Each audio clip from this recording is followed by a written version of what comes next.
ഇത് പലതവണ വിവാദ പ്രസംഗത്തിലൂടെ ഒരു പെട്ടുപോയൊരു മനുഷ്യനാണ്. ഇപ്പോൾ BJP നേതാവെന്ന് പറയാം, PC ജോർജ്.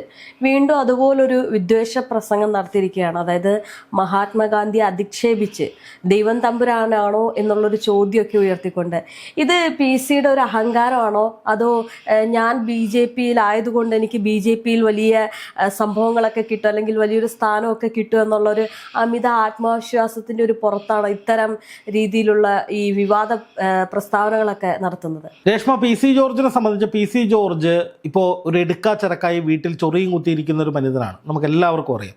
ഒരു 10 വർഷം മുമ്പുണ്ടായിരുന്ന PC ജോർജിൻ്റെ പേരും പെരുമയും ഗമയും ഗരിമയും ഒക്കെ നഷ്ടപ്പെട്ട് ഒരു എടുക്കാച്ചരക്കായി വീടിൻ്റെ കോലായിൽ വെറുതെ പുറത്തേക്ക് നോക്കിയിരിക്കുന്ന ഒരു വ്യക്തി എന്ന നിലയിലേക്ക് രാഷ്ട്രീയപരമായി, വ്യക്തിപരമായല്ല ഞാൻ പറയുന്നത്, രാഷ്ട്രീയപരമായി PC ജോർജ് മാറി. അതായത് മുമ്പത്തെ PC ജോർജ് MLA-യെയും ഇപ്പോഴത്തെ BJP നേതാവ് PC ജോർജിനെയും താരതമ്യപ്പെടുത്തുമ്പോൾ PC ജോർജിൻ്റെ അവസ്ഥ അതുതന്നെയാണ്. പല്ലുകൊഴിഞ്ഞ സിംഹമെന്നൊന്നും പറഞ്ഞാൽ പോരാ, അതിലും ദയനീയമായ അവസ്ഥയിൽ ആരും എടുക്കാതെ ദയനീയമായി ചുരുണ്ടുകൂടി കിടക്കുന്ന ഒരു മനുഷ്യനായിട്ടാണ്, മനുഷ്യനെന്ന് വിളിക്കാൻ പറ്റുന്നതറിയില്ല, കാരണം അദ്ദേഹത്തിൻ്റെ നാക്ക് അത്രയും വൃത്തികെട്ടതാണ്. പക്ഷേ എങ്കിലും ഒരു വ്യക്തി എന്ന നിലയിൽ അദ്ദേഹം അങ്ങനെ കഴിയുകയാണ്. അപ്പോൾ അതിനിടയിൽ വീണ്ടും പൂഞ്ഞാറിൽ മത്സരിക്കാൻ താൻ തയ്യാറാണ് എന്ന് PC ജോർജ് നേതൃത്വത്തെ അറിയിച്ചു എന്നാണ് വാർത്ത വരുന്നത്. എനിക്കറിയില്ല, വാർത്ത വരുന്നത് അങ്ങനെയാണ്. അപ്പോൾ സ്വാഭാവികമായിട്ടും PC ജോർജ് സ്ഥാനാർത്ഥിയാകണം എന്ന് പാർട്ടിയെ അറിയിക്കുമ്പോൾ ആരാണ് ഈ PC ജോർജ് എന്ന് ചോദിക്കുമ്പോൾ എന്തെങ്കിലും പറയണമല്ലോ, അല്ലെങ്കിൽ ഒരു ചർച്ചാ വിഷയമാണല്ലോ. അതിനുവേണ്ടി PC ജോർജ് തൻ്റെ കളം മാറ്റി ചവിട്ടിയിരിക്കുകയാണ്. ഇപ്പോൾ നമ്മൾ പണ്ട് പറയില്ലേ, ഈ ഷൂ നക്കുന്ന സംസ്കാരം എന്ന് പറയില്ലേ, ഏതാണ്ട് അതേ രീതിയിൽ തന്നെ മുസ്ലിങ്ങളുടെ കാല് നക്കുന്ന രീതിയിലേക്ക്, മുസ്ലിങ്ങളുടെ കാലിൽ വീണ് മാപ്പിരക്കുന്ന വിധത്തിലേക്ക് PC ജോർജ് മാറും എന്നാണ് ഞാൻ മനസ്സിലാക്കുന്നത്. ഏതാണ്ട് അതിൻ്റെ സൂചനകളൊക്കെ തുടങ്ങിക്കഴിഞ്ഞു. അല്ലെങ്കിൽ ശ്രദ്ധ നേടാൻ വേണ്ടി എപ്പോഴും മുസ്ലിങ്ങളെ ചീത്ത പറയുന്ന ജിഹാദികളെന്നും അല്ലെങ്കിൽ പാകിസ്ഥാൻ പ്രേമികളെന്നും ഒക്കെ നിരന്തരമായി ഛർദ്ദിച്ചു കൊണ്ടിരുന്ന PC ജോർജ് ഇപ്പോൾ ഛർദ്ദിച്ചതൊക്കെ വാരി തിന്നിട്ട് വേറെ വിഷയം പിടിക്കുകയാണ്. ഇപ്പോൾ മഹാത്മാഗാന്ധിയാണ് ഇപ്പോൾ PC ജോർജിൻ്റെ ഏറ്റവും വലിയ എതിരാളി. അതായത് നമ്മുടെ രാഷ്ട്രപിതാവായ, ഈ രാജ്യം മുഴുവൻ ബഹുമാനിക്കുന്ന, നമ്മുടെ എല്ലാം നമ്മുടെ ബ്രിട്ടീഷുകാരോട് പടപൊരുതി നമുക്ക് സ്വാതന്ത്ര്യം വാങ്ങിത്തന്ന നമ്മുടെ ബഹുമാനായ രാഷ്ട്രപിതാവായിട്ടുള്ള മോഹൻദാസ് കരംചന്ദ് ഗാന്ധി എന്ന മഹാത്മജിയെയാണ് ഇപ്പോൾ PC ജോർജ് ചീത്ത വിളിച്ചിരിക്കുന്നത്. നമുക്കതൊന്ന് അതിൻ്റെ ഓഡിയോ ഒന്ന് കേൾക്കാം.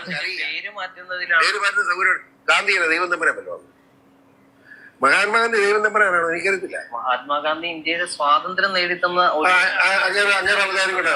ബ്രിട്ടീഷുകാർ കൂമ്പി തിന്ന് തീയും നമ്മളെ കടിച്ച് ചെയ്തു ഒന്നും ഇല്ലാതാക്കി മറ്റ് ഭരിച്ചൊന്നും കിട്ടാനില്ലാതെ ഇട്ടേച്ച് പോയതാണ്. അതിന് എന്നിട്ട് ഉടനെ തന്നെ നമ്മള് ഗാന്ധി സമരം ചെയ്ത് ഉണ്ടാക്കിയെന്ന മണ്ടത്തരം പറയാതെ നിങ്ങളെപ്പോലുള്ള ഷാബിയെപ്പോലുള്ള ആളുകൾ ഈ മടയത്ത് പോയി ചെറുപ്പക്കാർ ഗാന്ധിജിവനെ ഒന്നും ഒരു ചുക്കം ചെയ്യില്ല. എപ്പോഴാ വന്നേ? ആഫ്രിക്ക ചെന്ന് ചവിട്ട് പഠിച്ചിട്ടുണ്ട്, അത് ശരിയാ. ആഫ്രിക്ക ചെന്ന് ചവിട്ട് പഠിച്ചു, ഇവിടുന്ന് ആരും ചവിട്ടിയില്ല. ഇവിടെ പുള്ളി എന്നാ 2 പെങ്കൊച്ചുകളെ തോളൊക്കെ ഇട്ടുകൊണ്ട് ഇങ്ങനെ നടന്നു പോയതല്ലാതെ ഒരു ഉത്തരവും നമ്മളാരും ചെയ്തിട്ടില്ല. പുള്ളിയെ ഉത്തരവിച്ചിട്ടില്ല. പിന്നെ എന്നാ പറയുന്നത്, പുള്ളി ഇവിടെ വന്നിട്ട് ഞാൻ ആ ഉപ്പ് സത്യാഗ്രഹം നടത്തുന്നത് എന്നാ പിന്നെ അവരാ. അതുകൊണ്ടാണ് ബ്രിട്ടീഷുകാരൻ ഇട്ടേച്ചു പോയി. ബ്രിട്ടീഷുകാരന് വേണ്ടെന്നായി. അതിനോട് അറിയില്ല എന്ന് തോന്നുന്നു രേഷ്മ ഇത് കേട്ടിട്ട്. എന്താണ് PC ജോർജിന്റെ ഈ നാക്ക് അല്ലേ? നമ്മളെന്താണ് മഹാത്മാഗാന്ധി ചിന്തിക്കാവുന്നതിലപ്പുറത്തേക്ക് അദ്ദേഹത്തിന്റെ അപ്പുറത്തേക്ക് ഒരിക്കലും പറയാൻ പാടില്ലാത്ത രീതിയിലേക്കൊക്കെ. ഇപ്പൊ മഹാത്മാഗാന്ധിജി ഈ രാജ്യത്തിന്റെ രാഷ്ട്രപിതാവല്ല എന്ന് ഏതെങ്കിലും ഒരു നിയമമോ കോടതി ഉത്തരവോ ഉണ്ടെങ്കിൽ നമുക്കിതെല്ലാം ഇതിനപ്പുറവും സംസാരിക്കാം. പക്ഷെ നമ്മൾ നമ്മുടെ ഭരണഘടനയെ, അല്ലെങ്കിൽ നമ്മുടെ രാജ്യത്തിൻ്റെ സ്വാതന്ത്ര്യത്തെ, ജനാധിപത്യ സ്വഭാവത്തെ ഒക്കെ എപ്പോഴും ബഹുമാനിക്കുന്ന ആളുകളാണ്. നമ്മൾ ബ്രിട്ടീഷുകാരോട് പൊരുതി നേടിയ സ്വാതന്ത്ര്യത്തെ എപ്പോഴും നമ്മുടെ നെഞ്ചോട് ചേർത്ത് വയ്ക്കുന്ന ആളുകളാണ്. പക്ഷേ അതിന് കാരണക്കാരനാണ് എന്ന് നമ്മുടെ ഈ തലമുറയും നമുക്ക് ശേഷമുള്ള തലമുറയും ഒക്കെ പഠിക്കുന്ന, ഉൾക്കൊള്ളുന്ന, മനസ്സിലാക്കുന്ന നമ്മുടെ രാഷ്ട്രപിതാവിനെയാണ് ഇയാൾ ഇതുപോലെ അവഹേളിച്ചിരിക്കുന്നത്. ഇതിൻ്റെ ലക്ഷ്യം ഒന്ന് പ്രസിദ്ധനാവണം, ഒന്ന് ഗംഭീരമായി ലൈംലൈറ്റിലേക്ക്, ഇതൊരു വിവാദമായി ഇന്ന് മുഖ്യധാരാ മാധ്യമങ്ങളൊക്കെ ഇത് ചർച്ച ചെയ്തുകൊണ്ടിരിക്കുകയാണ്. അങ്ങനെ ലൈംലൈറ്റിലേക്ക് വീണ്ടും വരണം. അപ്പോൾ ആളുകൾ വിചാരിക്കും എപ്പോഴും ഈ മുസ്ലിങ്ങളെ തെറി വിളിക്കുന്ന PC ജോർജ് എന്തുകൊണ്ടാണ് ഇപ്പോൾ മുസ്ലിങ്ങളൊന്നും പറയാത്തത്? പേടിച്ചിട്ടാണ്. താൻ തെരഞ്ഞെടുപ്പിൽ നിന്നാൽ 8 നിലയിൽ വട്ടം പൊട്ടുമെന്ന ബോധ്യത്തിൻ്റെ പുറത്ത് ഒരിടത്ത് തനിക്ക് പ്രശസ്തനാവണം, ആ ചുരുണ്ടുകൂടി ഒന്നുമല്ലാതെ കിടക്കുന്ന ആ കിടപ്പിൽ നിന്നൊരു മോചനം വേണം. 2, എന്നത്തെയും പോലെ മുസ്ലിങ്ങളെ തെറി വിളിച്ചാൽ തെരഞ്ഞെടുപ്പിൽ 8 നിലയിൽ പൊട്ടുമെന്ന് ബോധ്യവുമുണ്ട്. അപ്പോൾ അത് രണ്ടും ഓരോ അവസ്ഥയെ നിൽക്കുന്നുണ്ട്. അതിനെ മുഴുവനായിട്ട് അങ്ങ് ബാലൻസ് ചെയ്തുകൊണ്ട് അദ്ദേഹം നടത്തിയിട്ടുള്ള നീക്കമാണ് മഹാത്മാഗാന്ധിയെ തെറി വിളിച്ച് ശ്രദ്ധ നേടുക, അപ്പോൾ ഇനി വീണ്ടും PC ജോർജിൻ്റെ അടുത്തേക്ക് ഓൺലൈൻകാർ പോവും, ഇവർ പോവും, ചാനലുകാർ പോവും. അപ്പോൾ കാരണം ചാനലുകാർക്കും ഓൺലൈൻകാർക്കൊന്നും വേണ്ട, ജനങ്ങൾക്കേ വേണ്ട ഇയാളെ. കാരണം മുമ്പൊക്കെ PC ജോർജ് എന്തെങ്കിലും പറഞ്ഞാൽ അതിൽ കാര്യം ഉണ്ടാവുമായിരുന്നു. ഒരു പ്രതിപക്ഷ ശബ്ദമായിട്ട് ഏത് സർക്കാർ ഭരിച്ചാലും പ്രതിപക്ഷത്തിൻ്റെ നാവായിട്ട് സർക്കാരിൻ്റെ കൊള്ളരുതായ്മകൾക്കെതിരെ, ഈ നാട്ടിലെ കള്ളന്മാർക്കും കൊള്ളക്കാർക്കും എതിരെയൊക്കെ നിരന്തരമായി സംസാരിച്ചുകൊണ്ടിരുന്ന ആളാണ് PC ജോർജ്. ഒരു ഫയർ ബ്രാൻഡായിരുന്നു അദ്ദേഹം. ജനങ്ങൾക്ക് വേണ്ടി സർക്കാർ ഓഫീസുകളിൽ കയറി ഇറങ്ങി ഒച്ചപ്പാടുണ്ടാക്കിയിട്ടുള്ള PC ജോർജ് ഉണ്ട്. അവിടെ KCB ആ നാടിനോട് കാണിച്ചിട്ടുള്ള ഗുരുതരമായ അനാസ്ഥയ്ക്കെതിരെ KCB ഓഫീസിൽ കയറി ചെന്ന് ജീവനക്കാരെ തെറി വിളിച്ചിട്ടുള്ള ഒരു PC ജോർജ് ഉണ്ട്. ആ നാട്ടുകാരുടെ എന്ത് പ്രശ്നത്തിലും ഏത് മതക്കാരും സഹായത്തിനായി വിളിക്കുകയും അവിടേക്ക് ഓടിയെത്തുകയും ചെയ്തിരുന്നൊരു PC ജോർജ് ഉണ്ടെന്നേ. ആ മനുഷ്യനെ അത്രയും അടുത്തറിയുന്നൊരു, വ്യക്തിപരമായി അത്രയും അടുത്തറിയുന്ന ഒരാളായിരുന്നു ഞാൻ. അതുകൊണ്ടാണ് ഞാൻ പറയുന്നത്, അത്രയും ഒരു മനുഷ്യർക്ക് വേണ്ടി നിന്നിരുന്ന ഒരാൾ വർഗീയതയും വിദ്വേഷവും വിളമ്പാൻ തുടങ്ങിയ ഒരാളുടെ ഇടപാട് തീർന്നു. ഇനി അയാൾക്ക് തിരിച്ചു വരണമെങ്കിൽ പഴയതുപോലെ ചാനലുകളും ഓൺലൈനുകളും ഒക്കെ തനിക്കെതിരെ വരണം. തൻ്റെ നേരെയല്ല, തന്നെ കുറിച്ച് സംസാരിക്കണം.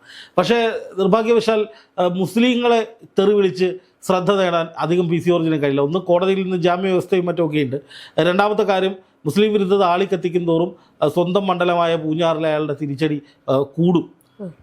മുമ്പ് മുസ്ലിങ്ങളെ മുഴുവൻ ഭീകരവാദികളെന്നും തീവ്രവാദികളെന്നും ജിഹാദികളെന്നും രാജ്യവിരുദ്ധരെന്നും ഒക്കെ വിശേഷിപ്പിച്ചിരുന്ന PC ജോർജ് ഇപ്പൊ കുറച്ച് അതുകൊണ്ട് ജയിലിൽ കിടന്നിട്ടുണ്ട്.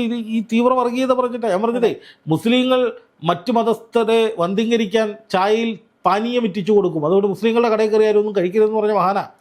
അതുപോലെ യൂസഫ് അലി മാള് നടത്തി മറ്റുള്ള മതക്കാരെ മുഴുവൻ കൊള്ളയടിക്കാനാണ് ലുലുമാളും തുടങ്ങി എന്ന് പറഞ്ഞ ആളാണ്. അതുപോലെ എത്ര മുസ്ലിം വിരുദ്ധ ഭാഷണം. ജസ്ന മരിയ ജെയിംസ് ആട് മേയ്ക്കാൻ സിറിയയിലേക്ക് കടത്തിക്കൊണ്ടുപോയതാണെന്ന് പറഞ്ഞാണ് അവൻ. എന്നിട്ട് CBI റിപ്പോർട്ട് വന്നപ്പോൾ അങ്ങനെ വല്ലതും ഉണ്ടോ? ഒന്നുമില്ലായിരുന്നു.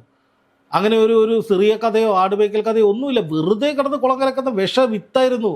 വിഷജന്മമായി PC ജോർജ് മാറി. നുണ വെറും നുണ, വായെടുത്താൽ പച്ചക്കള്ളം പറയുക. ഷോൺ ജോർജിൻ്റെ രാഷ്ട്രീയ ഭാവി പോലും അനിശ്ചിതത്വത്തിലാകുന്നത്, അല്ലെങ്കിൽ ഷോൺ ജോർജിന് പോലും മുന്നോട്ട് അധികം പോകാൻ കഴിയാത്തത് ഇങ്ങനെയൊരു പിതാവുള്ളത് കൊണ്ടാണെന്നാണ് ഞാൻ മനസ്സിലാക്കുന്നത്. അല്ലെങ്കിൽ ഷോൺ ജോർജ് അത്യാവശ്യം ഷാർപ്പായിട്ട് സംസാരിക്കുന്ന ചെറുപ്പക്കാരനാണ്, ഒരുപാട് കാര്യങ്ങളിൽ ഇടപെട്ടിട്ടുള്ള മനുഷ്യനാണ്, BJP ആണ്, സംഘപരിവാറുകാരനാണ്, മുസ്ലിം വിരുദ്ധതയും മറ്റ് കുത്തിത്തിരിപ്പും ഒക്കെ ഉണ്ട്. പക്ഷേ എങ്കിൽ പോലും ഇത്രയും അധപതിച്ചിട്ടില്ല. ഇപ്പോൾ PC ജോർജ് സംഭവിക്കാൻ പോകുന്നത് എന്താ? PC ജോർജ് ഇപ്പോൾ തിരിച്ചു വരുന്നു, ആൾക്ക് എങ്ങനെയെങ്കിലും ഒരു സ്പേസ് ഉണ്ടാക്കണം, അതിനുവേണ്ടി മഹാത്മാഗാന്ധിയുടെ നെഞ്ചത്ത് കയറുന്നു. സത്യം പറഞ്ഞാൽ കേസെടുത്ത് അകത്തിറങ്ങുന്നു. ഇങ്ങനെയൊക്കെ അല്ലെങ്കിൽ കേസെടുത്ത് അകത്തിറാൻ എന്താ പാട്?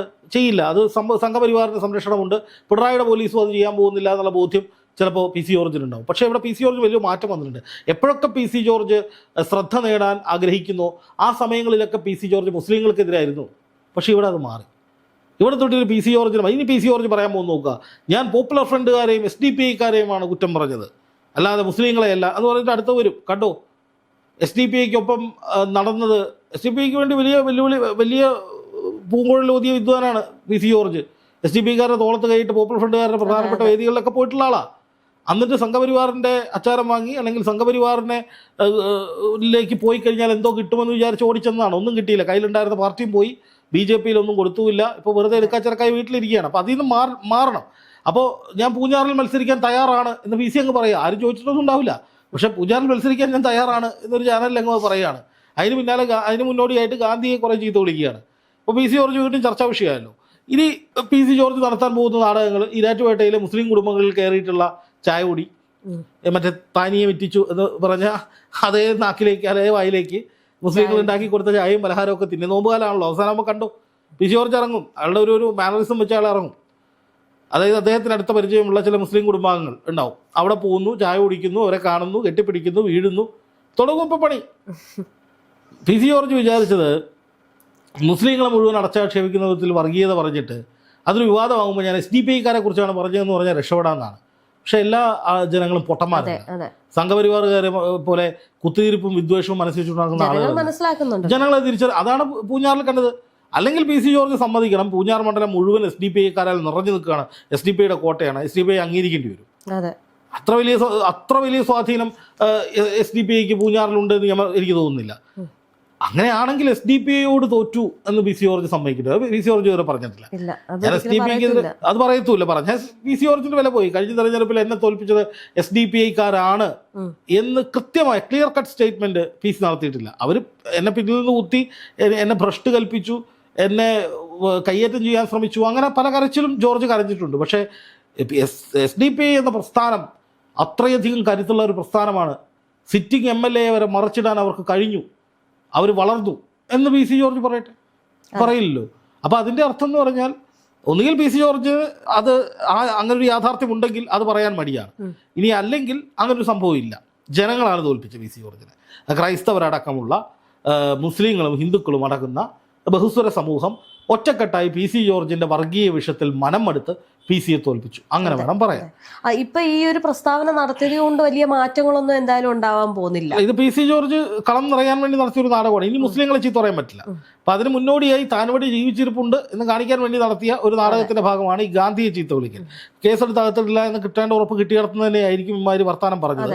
പിണറായി സർക്കാരിന് നട്ടലുണ്ടെങ്കിൽ ഇവരെ പിടിച്ച് അകത്തിടണമെന്നാണ് പറയാനുള്ളത്. രാഷ്ട്രപിതാവിനെ അവഹേളിക്കുക, രാഷ്ട്രചിഹ്നങ്ങളെ ബഹുമാനിക്കാതിരിക്കുക തുടങ്ങിയ കാര്യങ്ങളൊക്കെ കുറ്റകരമാണ്. വേണമെങ്കിൽ പ്രകോപനത്തിന് പോലും കേസെടുക്കാവുന്ന വകുപ്പുകളുണ്ട്. പക്ഷെ അതൊന്നും പോലീസ് ചെയ്യാൻ സാധ്യതയില്ല എന്നുള്ള ഇതിൻ്റെ ഉറപ്പിലായിരിക്കും PC ഇത് ചെയ്തത്. പക്ഷേ ഇതിലൂടെ PC ജോർജ് ലക്ഷ്യമിടുന്നത് മുസ്ലിങ്ങൾക്കെതിരായ പറച്ചിൽ ഞാൻ നിർത്തിക്കഴിഞ്ഞു. ഇനി ഞാൻ മറ്റുള്ളവരെ ഈ മഹാത്മാഗാന്ധിയുടെ പറയുകയാണ്, മുസ്ലിങ്ങളെ നിങ്ങൾ പേടിക്കേണ്ട, ഞാൻ അടുത്ത പൂഞ്ഞാർ തെരഞ്ഞെടുപ്പിൽ മത്സരിക്കുന്നുണ്ട്, ഞാൻ മുസ്ലിം വിരോധം മാറ്റിവെച്ചിരിക്കുന്നു, മുസ്ലിങ്ങൾക്കെതിരായി ഇനി ഞാനൊന്നും പറയില്ല, എൻ്റെ ശത്രു മഹാത്മാഗാന്ധിയാണ്, ഞാൻ അയാൾക്കെതിരെ ആയിരിക്കും എൻ്റെ പോരാട്ടം എന്ന നിലയിലേക്ക് ഇതുവരെ ഉണ്ടായിരുന്നതിൽ നിന്നൊക്കെ ഒന്ന് മാറി മുസ്ലിങ്ങളെയൊക്കെ ചേർത്ത് പിടിച്ച് റംസാൻ ആശംസകളൊക്കെ നേർന്ന് ഇനി പറ്റുകയാണെങ്കിൽ അടുത്ത പെരുന്നാളിന് റാലിക്ക് നേതൃത്വം കൊടുക്കാൻ ചിലപ്പോൾ PC ജോർജ് ഇറങ്ങാൻ സാധ്യതയുണ്ട്. പൂഞ്ഞാറിൽ പറ്റുമോ അറിയില്ല, ഈരാറ്റുപേട്ട പറ്റുമോ അറിയില്ല, പക്ഷേ കേരളത്തിൽ എവിടെയെങ്കിലും പുള്ളി പോയിട്ട് ഷോ കാണിക്കാൻ സാധ്യതയുണ്ട്. കാരണം ഒരു മുസ്ലിം മെജോറിറ്റി മണ്ഡലം തന്നെയാണ് ഈരാറ്റുപേട്ട ഉൾപ്പെടുന്ന പൂഞ്ഞാറ്. പക്ഷെ അവിടെ SDPI ആണ് മുഴുവനൊന്നും പറയാൻ പറ്റില്ല. അവിടെ മുസ്ലിം ലീഗിൻ്റെ വലിയ കോട്ടയാണ്, മുസ്ലിം ലീഗിൻ്റെ വലിയ ഒരു മേഖലയാണ്. മുസ്ലിം സമുദായത്തിൽപ്പെട്ട മറ്റു പാർട്ടികൾ CPM-ന് നല്ല സ്വാധീനമുണ്ട്. അതുകൊണ്ട് ഇപ്പോൾ സിറ്റിംഗ് MLA LDF-ൻ്റെ MLA ആണല്ലോ സെബാസ്റ്റ്യൻ കുളത്തുങ്കൽ. അപ്പോൾ LDF ആണ് അവിടെ പിടിച്ചെടുത്തത്. PC ജോർജിൻ്റെ പതനം ഏറ്റവും അധികം ഗുണം ചെയ്തത് LDF-നാണ്.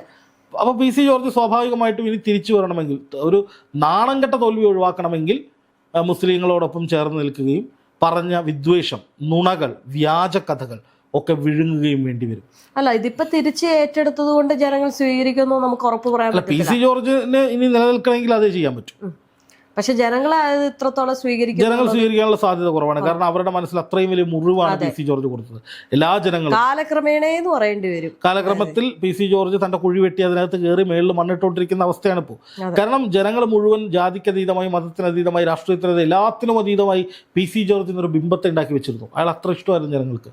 കേരളത്തിലെ മുഴുവൻ ജനങ്ങൾക്കും മണ്ഡലത്തിലെ ജനങ്ങൾക്കും ഒക്കെ ഇഷ്ടമായിരുന്നു. സ്വതന്ത്രനായി നിന്ന് 25,000 വോട്ടിന്റെ ഭൂരിപക്ഷത്തിൽ എതിരാളികളെ തോൽപ്പിച്ചു വലിയ വിജയം നേടിയ മഹാനായിരുന്നു അന്ന് PC ജോർജ്. ഒരിടയ്ക്ക് ട്രെൻഡായിരുന്നു PC George. എല്ലാ വിഷയങ്ങളിലും ഇടപെടുന്നു, ഒരു പ്രതിപക്ഷ സ്വരമായിട്ട് എല്ലായിടത്തും ഉണ്ടായിരുന്നു. പക്ഷെ കുടുംബനെ വർഗീയത ബാധിച്ച് നേട്ടമുണ്ടാക്കാൻ വേണ്ടി ചാനൽ ചർച്ചകളിൽ പോലും ഇപ്പൊ PC ജോർജിനെ ആരും വിളിക്കുന്നില്ല. എന്തിനാണ് ഈ കക്കൂസ് വായം വിളിച്ചിട്ട് എന്ത് കാണിക്കുക?